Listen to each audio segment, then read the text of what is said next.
오늘 여러분과 함께 나눌 말씀의 제목은 은혜의 보좌로 나아가자 하는 것입니다. 깊은 산 중에서 길을 잃고 여러 날을 헤매던 어떤 사람이 다행히 그 산 중에 사는 노인을 만나서 길을 물었습니다.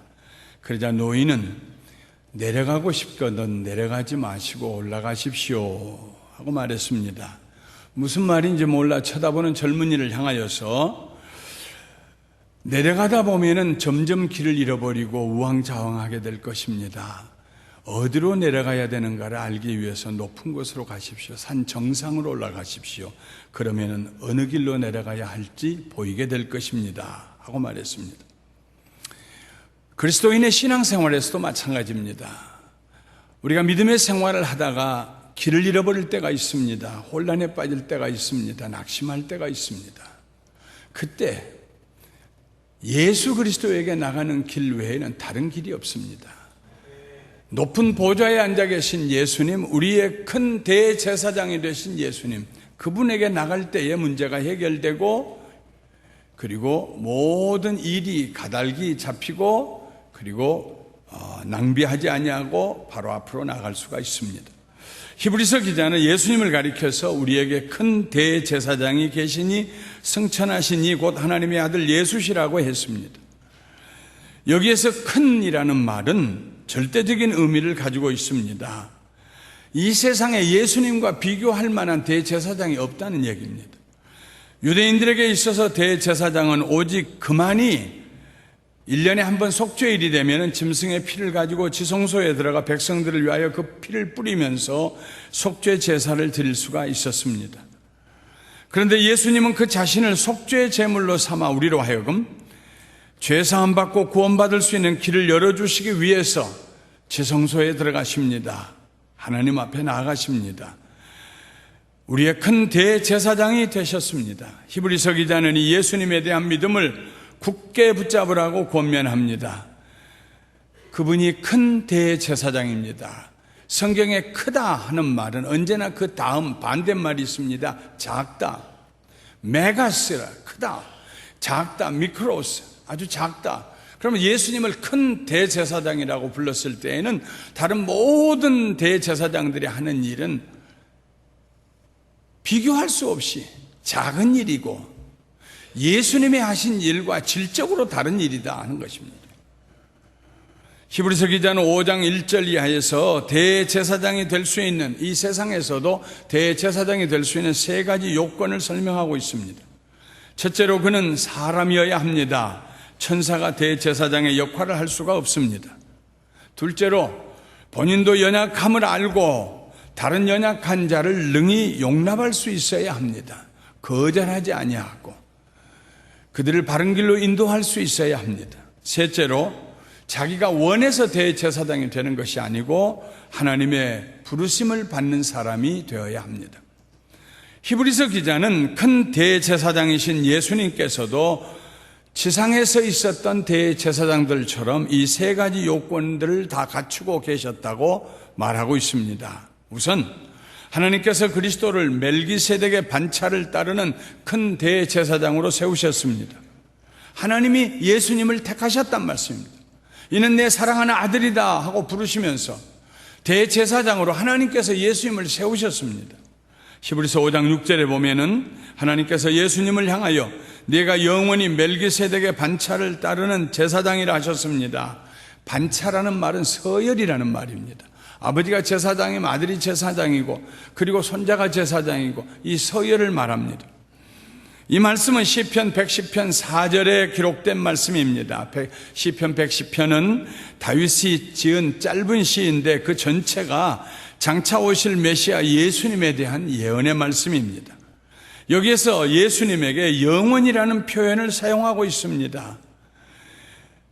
그렇게 함으로써 한시적인 이 세상의 대제사장들과 대조시키고 있습니다. 그럼 멜기세덱의 반차를 쫓았다는 말은 무엇을 의미할까요? 우선 멜기세덱에 대해서 우리가 알아야 합니다. 아브라함 시대에 한 번 그 이름이 나옵니다. 아브라함의 조카 롯이 소돔과 고모라 지역에 가 살고 있는데 저 북방으로부터 왕들이 연합하여 내려와서 그 지역을 점령을 하고 그리고 사람들을 잡아서 또 그들의 재산을 탈취해 가지고 올라갔습니다. 뒤늦게 그 소식을 들은 아브라함이 자기 집에서 기르고 훈련시킨 318명의 사병과 옆에 있는 다른 부족의 병사들을 함께 모아서 밤을 새워서 쫓아가 가지고 그 북쪽에서 내려오는 왕들의 군사들을 파하고 그들에게 사로잡혀 갔던 사람들을, 그들에게 빼앗겼던 물건들을 다시 빼앗고 되돌려서 내려옵니다. 그 중에는 아브라함의 조카 롯도 있었습니다. 내려왔을 때에 멜기세덱이라고 하는 살렘 왕 멜기세덱이 나타나서 아브라함에게 복을 빌어줍니다. 떡을 주고 포도주를 주면서, 마치 오늘날 우리가 성찬을 드는 것처럼 떡과 포도주를 주면서 아브라함에게 베풀어 줍니다. 그때 아브라함이 그 멜기세덱에게 11조를 드리고 자기가 가져온 탈취한 물건들 가운데서, 되돌려 가지고 온 물건 가운데서 10분의 1을 드리고, 그리고 같이 함께 그 전쟁에 동참했던 다른 부족의 병사들에게 그들의 몫을 나누어 주고 남은 것은 다 빼앗긴 왕들에게 되돌려 줍니다. 가지시오 했지만 싫다고, 훗날이라도 당신들이 아브라함으로 하여금 부자가 되게 했다 하는 말 하는 거 듣고 싶지 않습니다. 가져가시오. 네. 아브라함은 하나님 중심의 사람이었어요. 그 아브라함을 만났던, 축복했던 사람이 멜기세덱입니다. 그의 아버지에 대한 기록도 없고 그의 자식에 대한 기록도 없습니다. 구약에서 다시 그 이름이 나오지 아니하다가 예수님에 대해서 이 멜기세덱이라는 이름이 사용이 됩니다. 멜기세덱의 반차를 쫓아서, 멜기세덱의 서열을 따라서 히브리서의 5장 6절, 7장 11절, 15절, 17절 4번 나옵니다.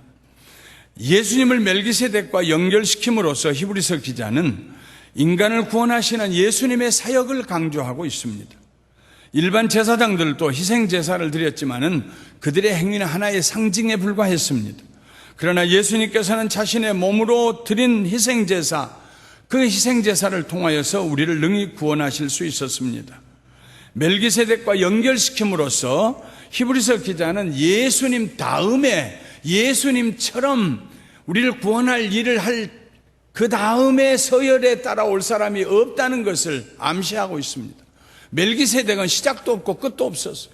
예수님께서도 이전에 예수님 같은 분도 없었고 예수님 이후에도 예수님 같은 분이 없습니다. 예수님은 홀로 세상에 오셔서 멜기세덱처럼 시작도 끝도 없이 사람이 되어 오셔서 우리를 구원하시는 일을 하셨습니다.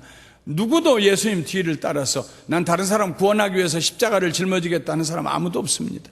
예수님이 다 그 일을 맞추셨습니다. 대제사장이 사람이었던 것처럼 예수님도 사람이 되셨습니다. 예수님은 참 사람으로서 하나님께 심한 통곡과 눈물로 간구와 소원을 올렸다고 했습니다.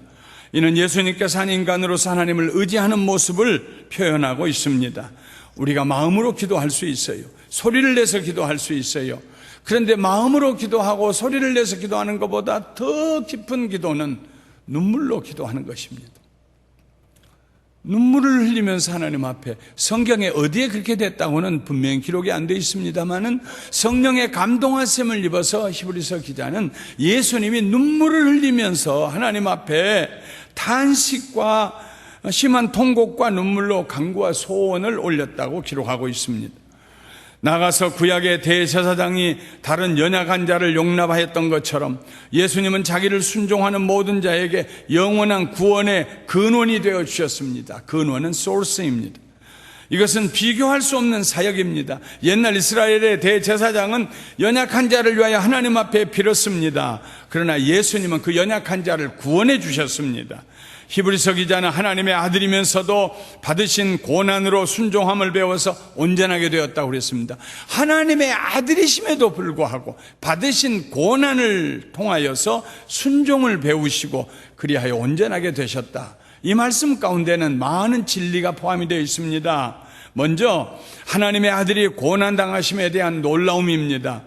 어떻게 하나님의 아들이 사람이 되시고 그가 창조하신 사람들로부터 고통을 당하셨다는 말인가?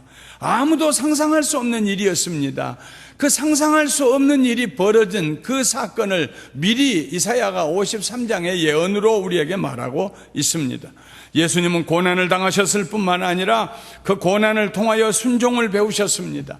이 말씀은 예수님이 이전에는 불순종했습니다마는 고난을 겪으면서 순종하는 사람이 되었다, 그런 얘기가 아닙니다. 이 말은 인간에 대한 하나님의 요구사항이 이루어졌다 하는 것을 의미합니다. 하나님의 요구사항, 아담에게 하나님이 말씀하신 것은 믿고 순종하라 하는 요구였습니다. 아담이 하나님의 말씀을 믿지 아니하고 순종하지 아니하므로 그 요구사항을 이루지 못하고 에덴 동산에서 선과 악을 알게 하는 열매를 따먹고 하나님 앞에서 쫓겨나고 심판의 대상이 되었습니다. 아담은 불순종했습니다. 불신앙했습니다. 그러나 예수님은 순종하셨습니다. 아버지를 믿었습니다. 예수님의 순종의 결과가 하나님 앞에서 온전함으로 나타납니다. 그 리콰이어먼트를, 요구사항을, 하나님 앞에 의롭게 되는 요구사항을 예수님께서 고난을 지나시면서 순종하심으로 이루셨다는 것입니다. 이 온전함이 우리에게 영원한 구원의 근원이 되었습니다. 만일 예수님께서 순종하시지 아니하고 그리하여 온전하게 이루지 못하셨다면 우리에게 구원이 없을 것입니다. 예수님은 고난을 통하여서 그 고난을 오래 견디고 참고 통과하시면서 온전히 이루셨어요. 하나님의 요구사항을, 신앙과 순종의 요구사항을. 그렇게 해서 우리를 위한 구원의 길을 열어주셨다 하는 것입니다. 예수님을 믿을 때 우리가 그의 온전하심이 우리의 온전함이 되어서 하나님의 자녀가 되는 자격을 얻게 됩니다. 히브리서 기자는 이런 예수님을 믿는 믿음을 굳게 지키자고 강조합니다. 그 예수님을, 하나님의 아들 예수님, 고통을 통하여서 순종을 배우시고 온전히 순종하심으로 우리를 위하여서 하나님이 요구하시는 요구사항을 다 성취하신 그 예수님을 믿자, 그 믿음을 굳게 붙들자 하고 강권합니다. 이 세상에 사람이 되어 오신 하나님의 아들 예수님은 그의 사명을 다하시고 승리하셨습니다. 승천하셨다 하는 말씀은 그가 이전에 계셨던 하나님 보좌 우편으로 다시 돌아가셨다는 말입니다. 바울은 3층천에 대해서 얘기했고 유대인들은 7층천에 대해서 얘기합니다. 하늘이 7번 거듭 있다는 말입니다. 이스라엘 백성들이 이해할 수 있도록 히브리서 기자는 말하기를 예수님은 그 하늘들을 통과해서 하나님의 보좌 우편으로 되돌아가셨다 하는 말씀을 하신 것입니다. 예수님께서 승천하셨기 때문에 하나님 보좌에 이르르셨기 때문에 우리도 하늘나라에 들어갈 수가 있습니다. 우리를 위하여 큰 대제사장이 되어 이 세상에 오신 예수님께서는 우리의 연약함을 동정하십니다. 우리의 연약함은 우리로 하여금 죄를 범하도록 유혹하는 사탄 앞에서의 연약함을 말합니다. 사탄이 우리 앞에 우는 사자같이 나타나기만 해도 우리는 두려워서 주저앉습니다. 사탄이 우리 속에 있는 탐욕과 정욕을 건드리기만 해도 유혹을 받아가지고 사탄이 원하는 것보다 더 빠른 속도로 죄를 범하려고 쫓아갑니다. 연약함 가운데 있습니다. 우리가요, 대단히 연약함 가운데 있습니다. 하나님의 모양과 형상으로 지음을 받았지만 우리 조상 아담의 범죄함으로부터 오늘에 이르기까지 우리는 늘 사탄의 유혹 앞에서 연약하게 노출되어 있습니다. 마치 115도의 뜨거운 여름 햇볕 아래 말라 죽어가는 나무의 연한 순처럼 우리는 그렇게 사탄의 유혹 앞에서, 시험 앞에서 연약한 존재가 됩니다. 작은 일에도 넘어지고 못 살겠다고 생각하고 절망하게 되고. 이 세상에 오신 예수님은 우리들의 그 연약함을 아십니다. 동정하십니다. 동정이라는 말은 함께 고통을 당한다는 뜻입니다. 어린 자식이 넘어져서 무릎에 피가 철철 나면서 엄마 하고 오면은 그 아이를 끌어안으면서 엄마는 어떤 느낌을 갖습니까? 시큼하고 자기 무릎이 깨져서 피가 흐르는 것 같은 느낌을 가지지 않습니까? 그것이 바로 동정입니다. 예수님도 우리의 연약함을 보시고 같은 고통을 느끼셨다는 말씀입니다. 왜냐하면 예수님 자신이 모든 일에 우리와 똑같은 시험을 받으셨기 때문입니다. 모든 일에 우리와 똑같은 시험을 받으셨기 때문입니다. 예수님은 우리가 당할 수 있는 시험을 다 당하셨습니다. 예수님께서 우리에게 난 그 시험은 안 당해봤다 할 시험이 우리에게 없다는 얘기입니다. 그러나 그 시험의 질, 우리가 당한 시험의 질, 퀄리티와 예수님이 당하셨던 시험의 퀄리티는 같을 수가 없습니다. 그 시험의 강도와 한계가 같을 수가 없습니다. 그 고통스러움이 같을 수가 없습니다. 우리는 시험을 당하기 전에 당하고 얼마 되지 않아서 항복하고 쓰러집니다. 일단 항복하고 나면은 싸울 필요 없잖아요. 무장 해제당하고 감옥에 가둬버리는데요. 감옥에 가두는 것이 좀 불편하긴 하지만 목숨 걸고 싸우는 것보다야 안전하지 않습니까? 그래서 사탄이 우리를 유혹할 때, 시험하려고 할 때 우리가 연약해서 조금 싸우는 척 하다가 며칠 견디는 척 하다가 주저앉아 버려요. 항복해요. 그래서 그 싸움이 맹렬할 때 그 고통이 얼마나 극심한가를 우리는 경험을 해볼 수가 없어요. 앞으로도 그 시험이 계속된다면 얼마나 고통스러울까 우리는 상상도 안 해요.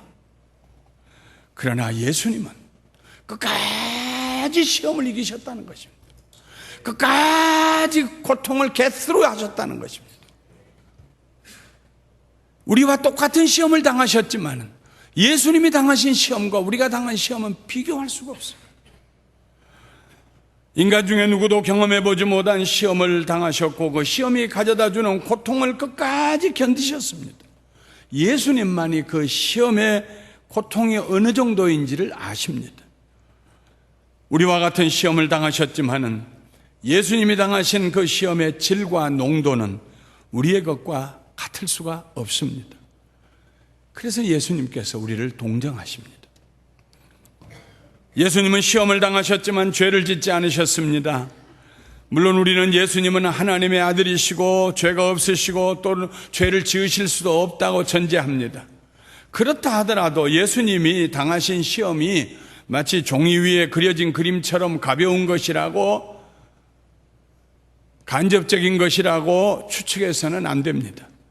그의 죄 없으심은 그가 시험을 당하시고 끝까지 시험을 이기심에도 불구하고 죄를 짓지 아니하신 그 죄 없으심은 그가 이 지상에서 참 인간으로 사시면서 사탄의 시험을 받으실 때에 그 치열한 전투장에서 그 전투하는 그 전장터에서 싸우시고 이기시고 싸우시고 이기시고 또 싸우시고 이기시고 또 싸우시며 이기신, 그러면서 쟁취하신 죄 없으심이십니다. 그분은 하나님 아들이니까 죄 없는 분이지 쉽게 얘기할 수 있는 게 아닙니다. 죄를 지을 수도 있는 그런 고통스러운 시험을 당하시면서 예수님은 계속 싸우시고 이기시고 이기심으로 그의 죄 없으심을 지키셨고 하나님 앞에 순종함으로 의롭다함을 얻으셨습니다. 우리에게 큰 대제사장으로 오신 예수님은 모든 시험을 이기시고 하나님 앞에서 온전하게 순종하심으로 우리를 위한 영원한 구원의 근원이 되셨습니다. 하나님의 아들 예수님, 우리의 큰 대제사장이신 예수님께서 우리를 위하여 행하신 그 순종으로 인하여서 마침내 우리가 하나님께 나아갈 수 있는 대로가 열렸습니다. 모든 장애물들이 제거되었습니다. 우리가 연약하여 넘어졌던 그 전과들이 하나님의 은혜로, 자비하신 은혜로 다 페인트로 칠하는 것처럼 지워버려 주셔서 우리는 죄범하지 않은 사람처럼 하나님 앞에 의로운 존재들이 되었습니다. 그러므로 이제 우리가 해야 할 일이 무엇입니까?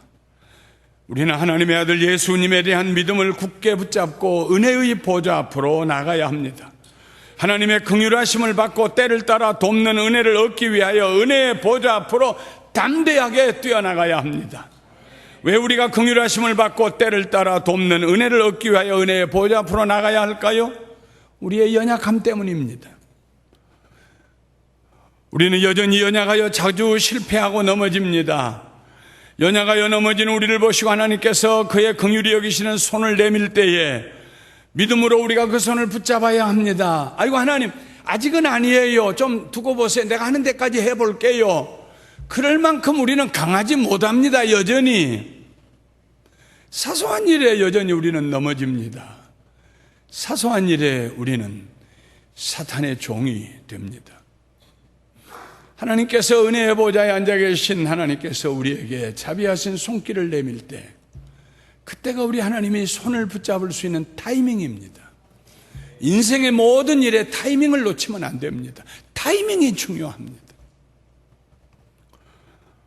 우리가 시험을 당할 때, 내가 지금 시험을 당하고 있다는 느낌이 들 때, 우리를 도우신 하나님의 은혜를 제 시간에 발견하기 위해서 우리는 즉시로 그 은혜의 보좌로 나가야 합니다. 똑같은 치료를 받아도 시간이 지체되고 난 다음에 받으면 효과가 없어요. 타이밍이 중요해요. 내 연약함을 내가 알고, 하나님 또 넘어지려고 하네요. 이거 보세요. 또 변명하고 또 안 된다는 생각 가지고 조건 찾으면서 다른 사람 원망하면서 원수 만들면서 또 넘어지려고 하네요. 하나님, 아이고, 내가 나를 생각해도 지겹습니다. 하나님, 나는 내 스스로 설 수가 없습니다. 오직 하나님만이 저를 붙드실 수 있습니다. 하나님 보좌 앞으로 나갑니다. 주여 내게 은혜를 주시어서 이기게 하여 주시옵소서. 타이밍이 중요해요. 그때 하나님께서 우리로 하여금 시험을 벗어나고 또한 넉넉히 이기게 하여 주실 것입니다. 사람이 감당할 시험 밖에는 너희가 당한 것이 없나니 오직 하나님은 미쁘사 너희가 감당하지 못할 시험당함을 허락하지 아니하시고 시험당할 즈음에 또한 피할 길을 내사 너희로 능히 감당하게 하시느니라. 하나님은 우리 연약함을 아세요. 감당할 수 없는 시험 당하는 것을 하나님이 그냥 눈 뜨고 못 본 척하지 않으세요. 막아주세요. 시험 당할 즈음에 감당치 못할 시험을 허락지 않았음에도 불구하고 작은 시험마저도 그 시험에 넘어질까 싶어서 시험 당할 즈음에 달리 피할 길을 우리에게 주세요. 피할 길이 어딥니까 하고 묻기 위해서 우리는 은혜의 보좌 앞에 나가야 하는 것입니다. 예수님께서 우리가 받는 시험을 받아보셨기 때문에 우리를 긍휼히 여기십니다. 우리를 이해하십니다. 아십니다. 능히 도우실 수가 있습니다. 우리의 연약함 가운데서 길을 잃고 헤맬 때 우리가 할 일은, 우리가 정말로 해야 할 일은, 가장 먼저 해야 할 일은 저 높은 곳에서 우리를 돕기 위해 손을 내밀고 계시는 우리의 큰 대제사장 되시는 예수님께 나가는 것입니다. 그가 우리를 위하여 행하신 모든 일들을 마음으로 묵상해 보아야 합니다. 그가 행하신 모든 일들을, 어떻게 그가 우리를 위하여서 눈물을 흘리면서 통곡과 간구로 기도하셨는지, 어떻게 우리는 불순종하고 믿지 아니하고 다른 길로 우리 조상 아담을 따라서 그가 갔던 그 길로 우리 마음대로 갔었는데, 어떻게 우리를 구원하시기 위해서 홀로 그 자리에 남으셔서 끝까지 사탄의 시험과 유혹을 이기시며 그 고통 가운데서도 하나님 앞에 순종하신, 끝까지 그 순종으로 온전함을 이루시고 우리를 의롭다 하시는 그 길을 예비하신 그 예수님, 그가 하신 일, 그 일을 묵상하고 생각하면서 주님 감사합니다. 나 같은 죄인 살리신 하나님의 은혜가 감사합니다. 고맙습니다. 우리가 믿는 그 도리를, 우리가 고백하는 그 믿음을 마음으로 이해하고 깨닫고 다시 고백하면서 붙들고 흔들리지 않고 그 믿음 안에 서라 하는 말씀입니다. 그때 우리는 예수님처럼 승리하게 될 줄 믿습니다. 예수님의 순종이 우리의 순종이 되고 예수님의 온전하심이 우리의 온전함이 될 것입니다. 에베소서 2장에 기록된 것처럼 그때 비록 우리가 이 세상에 살고 있지만 우리는 예수 그리스도와 함께 이미 하나님 나라에 옮겨진 하나님의 백성, 하나님의 자녀로 살게 될 줄 믿습니다. 매일 매 순간 길을 잃고 헤매일 때 은혜의 보좌 앞으로 나가십시다. 거절하지 않으시는 은혜의 하나님, 우리를 긍휼히 여기시는 우리 아버지 하나님, 우리에게 은혜 베푸시기를 기뻐하시는 하늘에 계신 우리 아버지 하나님께서 항상 여러분과 함께 하시기를 예수님의 이름으로 축원합니다. 축원합니다. 축원합니다.